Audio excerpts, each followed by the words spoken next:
एक परिवार ने अपनी बचत का उपयोग करके एक बड़ा फ्लैट खरीदा, लेकिन जैसे ही वे उसमें रहने गए उन्होंने पाया कि बिल्डिंग टेढ़ी है, क्योंकि जैसे ही बेटे ने मार्बल को फर्श पर रखा वह बेलगाम घोड़े की तरह तेजी से बालकनी की ओर लुढ़कने लगा।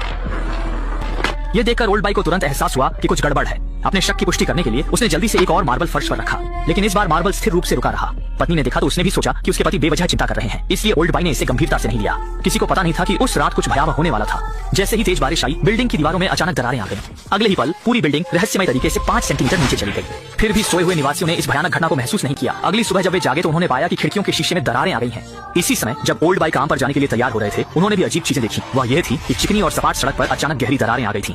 ये देखकर वह तुरंत इस घटना की सूचना प्रॉपर्टी मैनेजमेंट को देने गए और उनसे जल्द से जल्द सड़क की मरम्मत करने का आग्रह किया। लेकिन चूंकि यह बिल्डिंग नई विकसित की गई थी ताकि इसे जल्द से जल्द बेचा जा सके, प्रॉपर्टी मैनेजमेंट इसे टालते रहे। लेकिन समय बीतने के साथ उस दिन वाकई में एक डरावनी घटना घट गई। सुबह सुबह ओल्ड बाई एक तेज आवाज से जाग गए, लेकिन जब वह खिड़की के पास गए और बाहर देखा तो वह चौंक गए। बिल्डिंग के नीचे सड़क पर भाग रहे थे।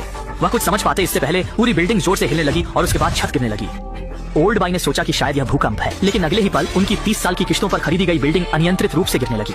पल भर में पूरी बिल्डिंग एक गहरे गड्ढे में गिर गई। एक तेज चरमराहट और घर्षण की आवाज के साथ बिल्डिंग अचानक जोर से रुक गई और अस्थायी रूप से गड्ढे के बीच में अटक गई। उसी समय ओल्ड बाई की पत्नी सब्जी बाजार से वापस आ गई।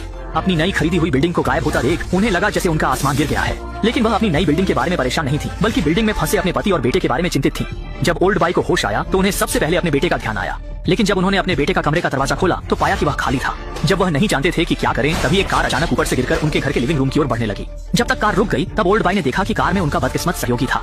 इसलिए ओल्ड बाई ने तुरंत बिना कुछ कहे दरवाजा खोलकर उसे बचाने की कोशिश की, लेकिन वह इतना जोर से खींचे कि दरवाजे का हैंडल ही टूट गया। ओल्ड बाई की ऐसी गैर जिम्मेदारी देखकर डर के मारे सहम चुका उसका साथी भी खुद ही अपनी जान बचाने की कोशिश करने लगा। अगले ही पल उसी समय कार धीरे धीरे पीछे हटने लगी और कार में बैठे सहयोगी की जान डर से हलक में अटक गई। जब वह सोच रहा था कि उसकी जिंदगी जल्द ही खत्म होने वाली है, बिल्डिंग फिर से गिरी और कार को गड्ढे के किनारे पर फंसा दिया, जिससे वह बच गया। यह देखकर ओल्ड बाई ने तुरंत अपने सहयोगी को कार की खिड़की से बाहर खींच लिया, लेकिन तभी कमरे से एक महिला की आवाज आई। यह सोचकर कि उनकी पत्नी भी घर में है, ओल्ड बाई आवाज की ओर बढ़ने लगे, लेकिन जब उन्होंने अलमारी हटाई तो पता चला कि वह उनके पड़ोसी थे जो गलती से वहां आ गए थे। सोचते हुए कि ज्यादा लोग मिलकर ज्यादा मदद कर सकते हैं, वे तीनों तुरंत अन्य बचे लोगों की तलाश करने लगे। फिर सभी लोग छत पर गए और मदद के लिए फोन करने लगे, लेकिन जब उन्होंने ऊपर देखा तो वह चौंक गए, क्योंकि इस गहराई पर कोई भी नेटवर्क नहीं था। क्योंकि कोई विकल्प नहीं था, वे केवल मदद के लिए चिल्ला सकते थे, लेकिन उनकी चीखें बेकार थी। अब वे जमीन से सैकड़ों मीटर नीचे थे, इतनी गहराई पर कोई उनकी आवाज सुन ही नहीं सकता। उसी समय बाहर उनके परिवार के सदस्य भी चिंतित थे और बचाव दल जल्द ही रेस्क्यू के लिए आ गया। उन्होंने रस्सियों का उपयोग करके गड्ढे में उतरने का प्रयास किया। उन्होंने गड्ढे में पैर रखा ही था कि गड्ढे के किनारे की चट्टानें अंदर गिरने लगी, जिससे बचाव कर्मी गिरने ये महसूस करते हुए कि यह तरीका काम नहीं करेगा, वे तुरंत वापस ऊपर लौट आए। फिर उन्होंने ड्रोन का उपयोग करके नीचे की स्थिति का पता लगाने का फैसला किया, लेकिन वे इस गहराई को कम आंक बैठे थे। ड्रोन अभी नीचे गया ही था और जल्द ही उसने नेटवर्क खो दिया और बिना नियंत्रण के नीचे गिर गया, सीधे बिल्डिंग की छत पर आ गिरा। ये देखकर जीवित बचे लोग बहुत उत्साहित हो गए, क्योंकि इसका मतलब था कि पुलिस ने बचाव कार्य शुरू कर दिया है। फिर सभी लोग ड्रोन की ओर देखकर जोर से मदद के लिए चिल्लाने लगे, लेकिन उनकी आवाज खत्म होते ही बिल्डिंग फिर से गिरने लगी और अचानक से हिलने लगी।